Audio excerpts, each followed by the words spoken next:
as I could until the doctor said, hold off until you start to limp and then have a hip replacement. So I went in, my wife brought me in, and Yolanda. In 2010, Steve Carell sat down for what seemed like a normal BBC interview. He made one casual comment about maybe leaving The Office after season 7. The media exploded, and headlines screamed everywhere. But here's what nobody knew then. Steve didn't actually want to leave. Behind the scenes, something much darker was happening.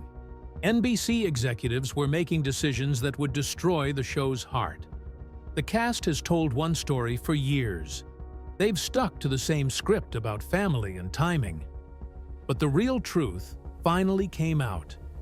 And it's not what anyone expected. Steve Carell was born on August 16, 1962, in Emerson Hospital in Concord, Massachusetts. He was the youngest of 4 brothers in a hard-working family. His father, Edwin, worked as an electrical engineer, and his mother, Harriet, was a psychiatric nurse. Their family name used to be Carosselli, but Edwin changed it to Carell so it would be easier to fit in. That small change said a lot about the struggles many immigrant families faced in America after World War II. They lived in Acton, Massachusetts, where money was tight and everything had to be shared between the boys. Even though times were hard, the family made sure education came first. Steve started using humor early on to deal with stress, and by the time he was 10, it had already become his way of handling pressure. Growing up in the 1960s, when the average family income was just around $6,000 a year, taught him to stay grounded, something that stayed with him long after he became famous. In Acton, Steve went to the all-boys Fenn School and then moved on to Middlesex School, where things got more intense. He played ice hockey and chose to be a goalie, which is one of the toughest spots on the team. This was in the 1970s, when protective gear wasn't as advanced as today, and youth hockey players were often hurt. Reports from that time show over 10,000 concussions a year in the U.S. from the sport. There's no record of Steve getting badly hurt, but being in that position taught him to be tough. He also started acting in school plays, even though he was a quiet kid who found it hard to connect with others. That loneliness pushed him deeper into comedy. By the time he graduated in 1980, his love for performing had grown, and he decided to keep going with it at Denison University in Ohio. As a small, shy kid in suburban Massachusetts during the 1970s, Steve didn't have it easy. He was bullied in school for being quiet and physically smaller than others. At places like Fenn and Middlesex, he often felt like an outsider. Years later, people noticed how his awkwardness in real life seemed to echo through his character, Michael Scott, on The Office. By 1975, around the age of 13, Steve was already turning teasing into jokes to protect himself. It helped him build confidence, but the impact stayed with him. According to the CDC, around 1 in 5 children were bullied during that time. And Steve's experience was just one example of how many kids found a way to turn pain into something creative. For Steve, that became the kind of humor people could relate to. His Italian side came from his grandfather, who had changed the family name from Carosselli to Carell, probably during the immigration wave of the 1920s. That was a time when over 4 million Italians had come to America, often facing discrimination and suspicion. While there's no solid evidence linking his family to crime during the Great Depression, many Italian communities were unfairly associated with gangsters like Al Capone. FBI reports from the 1930s even showed 5,000 mafia-related arrests in New York alone. For Steve, those stories were more about the grit of immigrant survival than any dark past. He only learned more about this family history around 2005, when he was already becoming a star, and it gave him a new appreciation for where he came from. In the summer months of his teenage years during the 1970s, Steve worked odd jobs like mowing lawns and delivering newspapers in Acton. He earned around $1.50 an hour, which was decent at the time, even though inflation had reached 11% in 1974.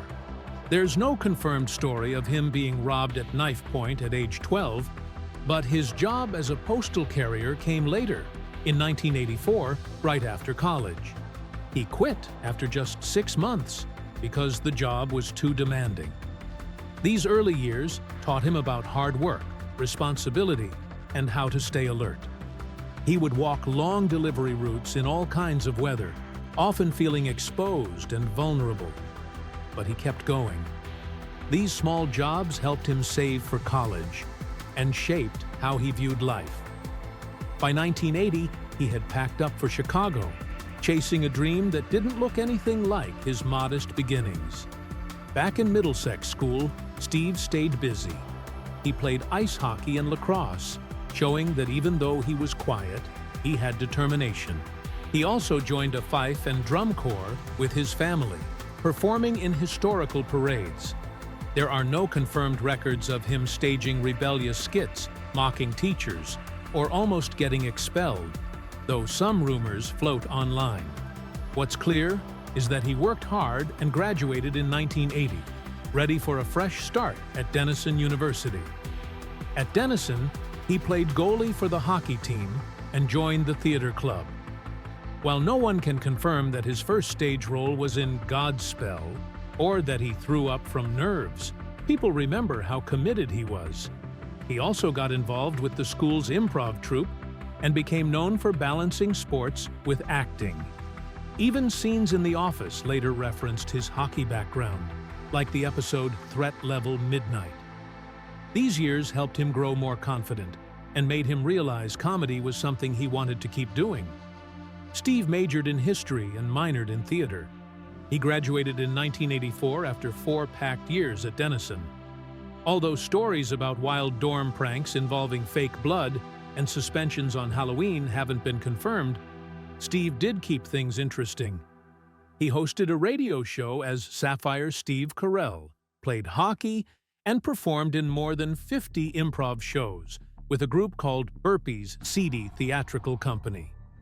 Jennifer Garner, who went to Denison too, once pranked him on a movie set with their old school gear. These little details helped shape who he was as a performer. That improv group at Denison, Burpee's, became a big part of Steve's story. He performed with them through college and later reunited for their 40th anniversary in 2019. Videos from 2024 show him joking with old classmates about Despicable Me. He wasn't just part of the group, he helped shape it.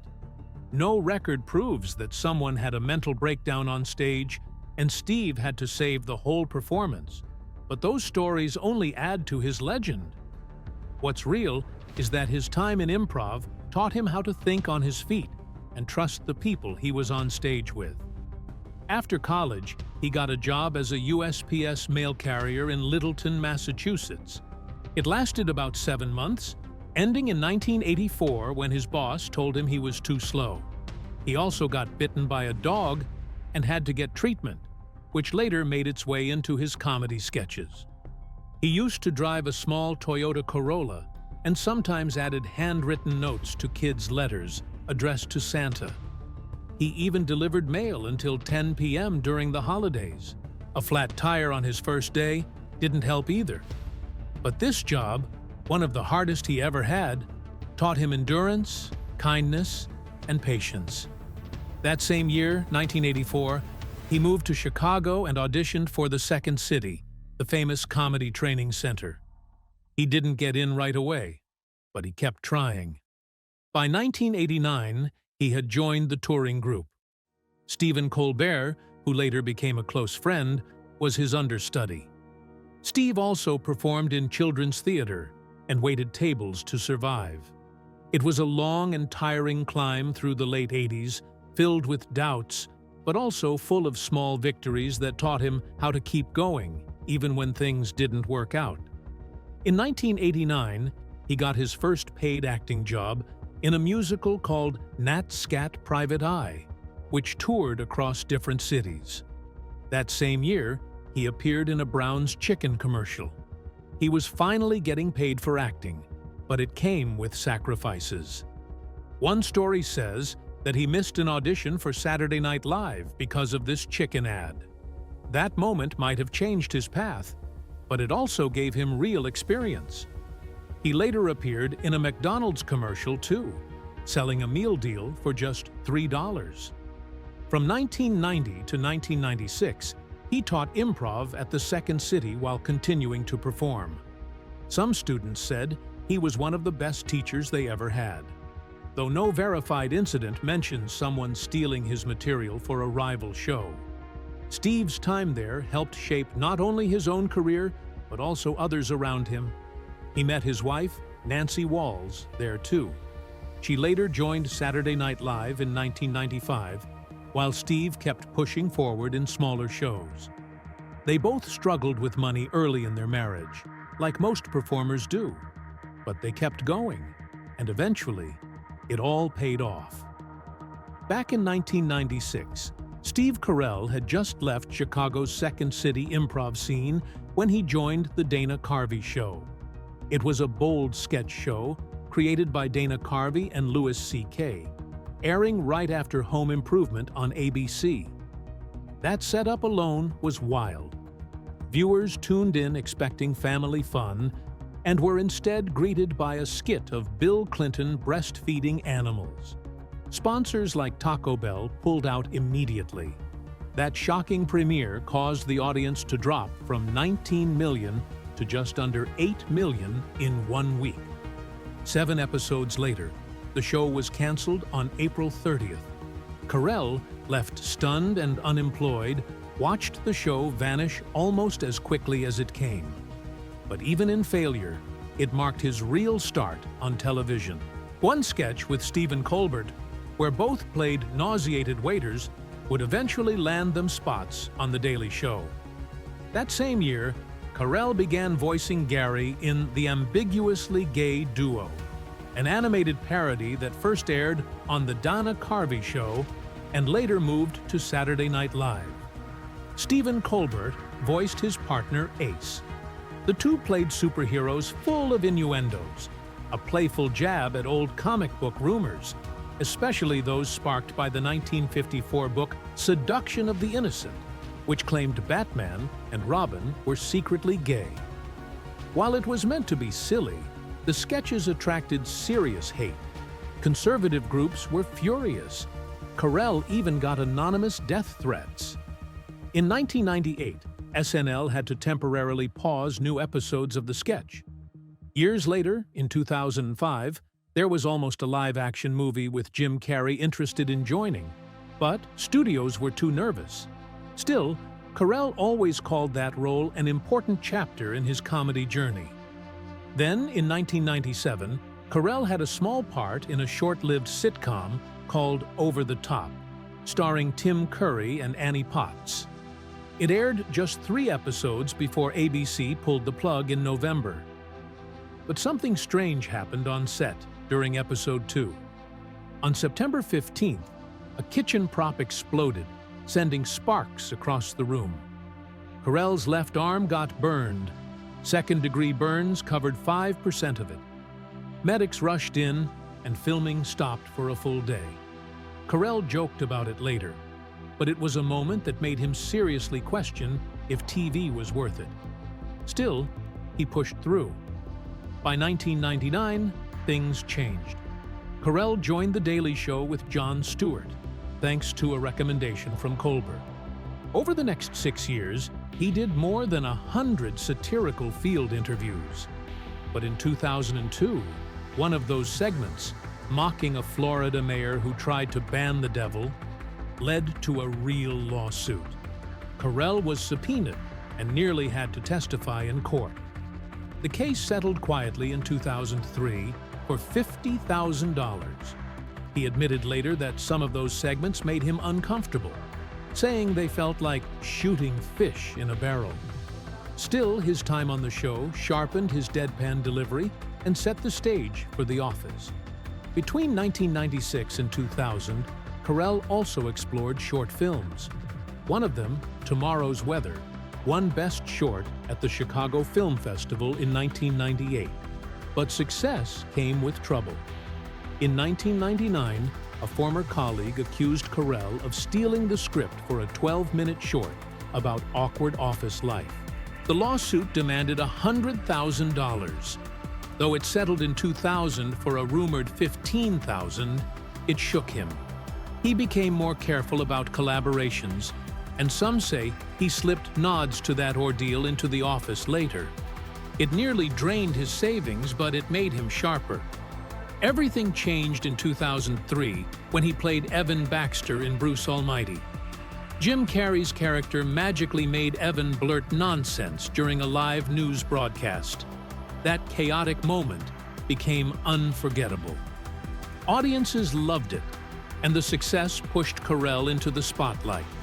It even led to a spin-off in 2007 called Evan Almighty, where Evan becomes a modern-day Noah. A darker, more intense deleted version of the newsroom scene was cut because it was just too much, but Carell's improvisations made the final cut shine. Then came 2004. That summer, Anchorman hit theaters. Carell played Brick Tamland, the clueless weatherman, and the line, "I love lamp," was pure improv. In one gross, behind-the-scenes moment, Brick eats something from a trash can. It was supposed to be a falafel hot dog, but the prop was a real coffee filter stuffed with chocolate cake, a cigarette wrapper, and a dime. Carell ate it over and over, making the cast crack up so badly they had to reshoot the scene multiple times. The movie became a cult hit and made over $90 million worldwide. In 2006, Carell voiced a hyperactive squirrel named Hammy in Over the Hedge. This was his first big animated role. But it wasn't easy. Executives demanded so many retakes that he lost his voice during early 2005 recordings. Still, the movie hit theaters in May 2006 and made over $300 million globally. Carell's energy helped shape the character. Directors praised him for turning a simple squirrel into something unforgettable. That same year, Little Miss Sunshine premiered. Carell played Uncle Frank, a heartbroken scholar who had just tried to take his own life. What most people didn't know was that Carell lost his real uncle during filming. That pain bled into his performance. The movie, made on a tiny $8 million budget, went on to earn over $100 million and 4 Oscar nominations. Carell proved he could do more than just comedy. Then came The Office. It started airing on March 24, 2005. The pilot had over 11 million viewers, but the numbers dropped fast. By the end of the season, it had lost more than half its audience. NBC nearly canceled it. The cast thought it was over. But then something unexpected happened. The 40-year-old virgin released in August 2005. Carell starred in it and helped write it. It made over $177 million worldwide. That success saved The Office. NBC renewed it. By season 2, it won an Emmy. By season 6, it ranked among the top shows for younger audiences. Carell's Michael Scott had turned from awkward boss to cultural icon. In January 2006, Carell won a Golden Globe for Michael Scott. On stage, he read a thank you note from his wife that melted hearts. But even then, some viewers couldn't separate Carell from his cringy character.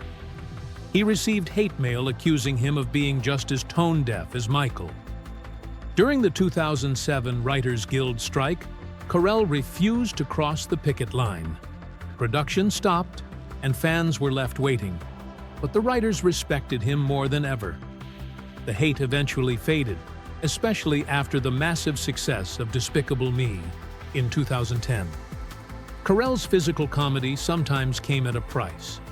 In Season 2's The Injury, a scene involving bubble wrap used his real foot. In another moment, he vomited from fake puke and ended up hurting himself. In 2005, he even sliced his hand on a set prop and needed stitches. Many scenes were improvised, There were over 50 of these moments during the 9-season run. That unpredictability made the show feel raw and real. Back in 2005, while juggling The Office, Carell co-wrote and starred in The 40-Year-Old Virgin. The MPAA nearly gave it an NC-17 rating. The famous chest-waxing scene wasn't faked. 5 cameras caught it in one painful take. Carell screamed so loud he yelled, "Kelly Clarkson!" That moment stayed in. The movie opened at number 1 with 21 million and proved Carell was more than a side character. Still, not everything went right. In 2007, Evan Almighty came out with a budget of $175 million. As I could until It only the made doctor said, back hold about off until you start to limp $174 million. and then have a hip replacement. Critics So I went hated in, it. The my wife CGI-heavy brought me scenes, in, and I including a massive flood, made it the most expensive comedy at the time. Carell fell into a brief depression, wondering if it would hurt his career. But he bounced back fast. Later in 2010, Despicable Me premiered. Carell voiced Gru, a villain with a strange Eastern European accent. He tested the voice on his kids first. It worked. The movie made over $543 million, but the role wasn't easy. Carell strained his voice so badly that he lost it for 3 days. When he had to voice Gru's twin in Despicable Me 3 in 2017, the vocal work became even tougher, but the character became a part of him. From 2006 to 2011, Carell was nominated for an Emmy 6 times for The Office. He never won. His final year, 2011, was the most painful snub. Jim Parsons took the award instead. That moment pushed Carell toward serious roles. In 2014, Foxcatcher earned him an Oscar nomination. Even years later, his co-stars still say the Emmy losses were unfair. In 2011, he starred in Crazy, Stupid, Love. He played a man trying to rebuild his life after a painful divorce. But during filming, he sprained his ankle and had to use a body double for the running scenes. The movie still wrapped on time and made over $145 million. His mix of emotion and humor showed just how far he'd come. In 2010, as Season 6 of The Office came to a close, Steve Carell didn't want to leave. He told his manager clearly. He was ready to stay for at least 2 more years. He was willing to continue. He loved the show. But NBC said nothing. They didn't make an offer. They didn't start talks. They let the deadline pass in silence. That silence hurt. People behind the scenes felt it too. Kim Ferry, the show's hairstylist, said Steve was devastated. Boom operator Brian Whittle remembered how one small comment Steve made in a BBC interview turned into headlines. Still, NBC didn't pick up the phone. That silence said more than words. Even with the show pulling strong ratings and still loved by millions, even with Carell's film Date Night making $152 million in 2010, NBC acted like they didn't care. And it broke something. That one BBC interview in April 2010, where Steve offhandedly said Season 7 might be his last, wasn't a final decision. He didn't mean it that way. He was just speaking honestly. His contract was ending, yes, but he hadn't made up his mind. That comment exploded across the media. But the real story began after the cameras stopped rolling. NBC said nothing. Again, that silence was loud. Crew members were shocked. Kim Ferry confirmed he didn't want to go. He was heartbroken. The show had just wrapped a season with nearly 9 million viewers. It had already won 4 Emmys. But Steve felt like the network didn't value him. The one person who might have fought for him, producer Ben Silverman, had already left NBC the year before. With him gone, there was no one left to protect the heart of the show. It was all falling apart behind the scenes. In January 2011, NBC handed over the reins to Bob Greenblatt. He was now in charge of entertainment, just as Steve's contract was ending. But Greenblatt wasn't a fan of the show. He took it for granted. He didn't try to fix the damage. He didn't chase Steve. Viewership was still around 7 to 9 million every week, but to the new NBC, those numbers looked small. They didn't realize what they had. Randy Cordray, the production guy behind the scenes, said Greenblatt's coldness sealed Steve's exit. It didn't matter that Carell had won a Golden Globe for Michael Scott. It didn't matter that Despicable Me had just made $543 million worldwide. NBC turned their back on the one actor who had carried the show from day one. Years later, Greenblatt talked about bringing the show back, but he never spoke about the damage his silence caused. Steve had wanted to stay, not for the money, but for the people. To the public, Steve tried to make it sound easy. In interviews, he said it was a family decision. He wanted to be there for Nancy and their kids. He had done 7 seasons, and it felt like the right time. But those close to the show knew the truth. Behind the scenes, it wasn't a clean choice. It was a forced exit. Casting director Allison Jones called it baffling. She knew Steve had planned to renew, but NBC had made no offer, no attempt. Andy Green's oral history of the show, released in 2020, exposed everything. Fans were stunned. By then, The Office had racked up 42 Emmy nominations. Even after leaving, Steve's career kept soaring. In 2011 alone, Crazy, Stupid, Love made $142 million. And yet, the way NBC had treated him felt like a cold betrayal.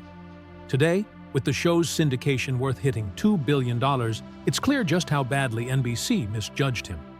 Then came May 2013, The Office finale, a wedding, a surprise. Steve came back. He walked into the scene for Dwight and Angela's big day. Everyone was crying. Everyone was laughing.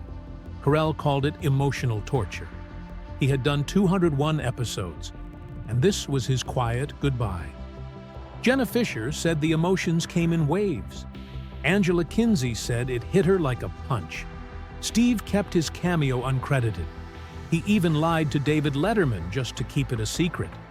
That moment meant everything, not just to the fans, but to the cast. It was closure. It was pain. It was joy. It was all of it. Even after leaving, Steve still carried the show in his heart. The finale pulled in 5.7 million viewers. Ratings jumped 20%. Michael Scott had come home, even if just for a moment. In 2014, Steve shocked everyone again. This time it wasn't comedy, it was Foxcatcher.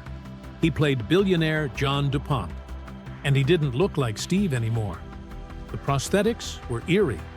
His co-stars Mark Ruffalo and Channing Tatum avoided him on set. The fake nose, the strange voice. He was almost unrecognizable. That distance helped his performance. It made him feel alone, just like DuPont. And it worked. On February 22, 2015, he earned his first Oscar nomination. He had taken the biggest risk of his career. He had stepped into darkness, and Hollywood finally saw his depth. He didn't stop there. In 2017, Despicable Me 3 came out. Steve voiced both Gru and Gru's long-lost brother Drew. The film made over $1 billion. It was the 4th highest-grossing animated movie at the time. His voice had become iconic. Pharrell Williams did the soundtrack again. Even with mixed reviews, kids and families loved it. Steve's comedy, his warmth, his voice, it still mattered. It still worked. In 2019, he came back to television with The Morning Show. This time, it wasn't a laugh. It was a scandal. It was a drama. It was about the dark side of the media. He worked alongside Jennifer Aniston and Reese Witherspoon. The second season was filmed during COVID. Production stopped in March 2020. The sets froze. Coffee cups still sat on desks. No one knew what would happen next. Steve, like everyone, lived through that strange time. The show captured that fear, that confusion, that ticking clock. Through it all, Steve stayed grounded. He married Nancy Walls on August 5, 1995. They met doing improv. They raised 2 kids, Elizabeth and John. They worked together. They laughed together. They kept life simple. In 2009, Steve even bought a general store in Massachusetts just to stay connected to normal life. He made millions. He stayed kind. In 2011, he earned $17.5 million. In 2025, on June 15th, Northwestern University gave him an honorary Doctor of Arts. His kids were there. That moment said it all. Fame didn't change him. Then came the Space Force in 2020, a Netflix comedy, a satire, inspired by a real military branch. Steve played General Mark Naird. The show cost about $17 million per episode. It had absurd moments, like trying to send a dog and chimp into space. It wasn't perfect. Some people didn't get the joke. But Steve showed up. He tried something new, again. And then there was that auction. In June 2019, Steve showed up undercover. It was a charity event. The prize was dinner with him. He bid $31,000 on himself, so no one else could win. He gave the money, but he didn't have to eat with strangers. Fans called it the most Michael Scott move ever. He gave, and he laughed doing it. And in March 2025, he did something unforgettable. Wildfires had hit Los Angeles. Kids had lost everything. Proms were canceled. Steve teamed up with a charity called Alice's Kids. He paid for tickets for 800 seniors. That cost about $175,000. He even made a video to announce it. It felt like that old Scott's Tots episode, but this time, it was real. This time, the promise was kept, and it meant everything.